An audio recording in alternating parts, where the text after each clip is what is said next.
The last 4 years were the hottest on records. A stifling heat wave is blanketing Europe this weekend. If weekend. to reach 2 degrees Celsius or more, it would be catastrophic. Hi, my name is Sung-ho Lee. I'm a graduate student at UCSB and I'm currently studying climate crisis at school. Yes, probably I've heard about it a lot, and I think I've been doing quite good, like separating trashes, reducing plastic usages.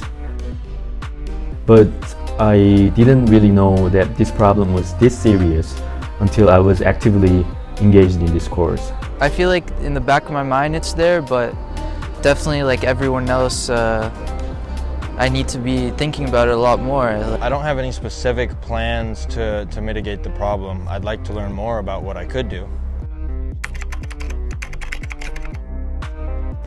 The average global temperature has risen by 1 degree over the past 200 years.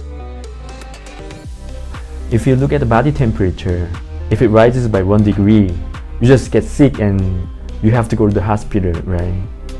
The same thing goes for the Earth. Some people might say, it's just 1 degree, isn't it alright?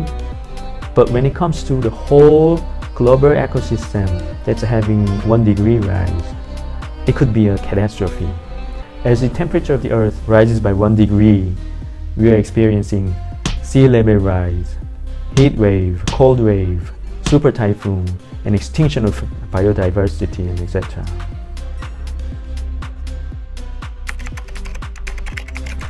If it's 2 degrees, the irreversible happens.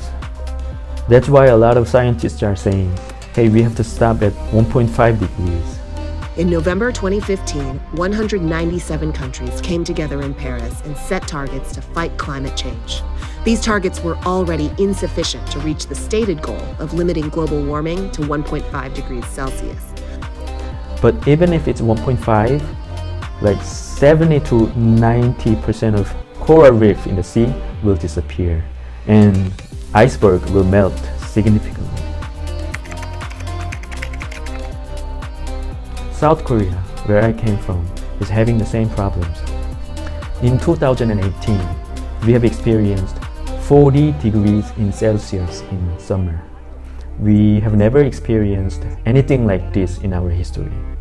In 2020, we had a long rainy season which lasted about 54 days, and this was also a historical event. And Europe is also suffering from hot weather and drought. And Australia had a massive wildfire in 2019.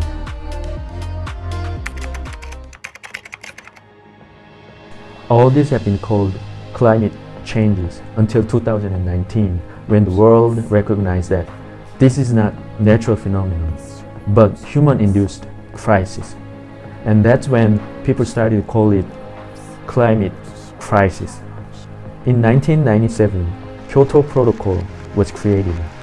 Developed countries who emit a lot of greenhouse gases have to move first. That was the basic idea. After that, a lot of developing countries like India, China, Korea started to emit a lot of greenhouse gases.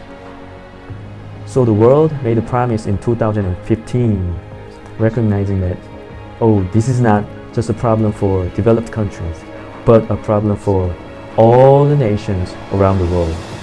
More than 200 countries around the world each have their own amount of greenhouse gas that they have agreed to reduce. Each country has committed to achieving carbon neutrality, which means zero net greenhouse gas emissions by 2050.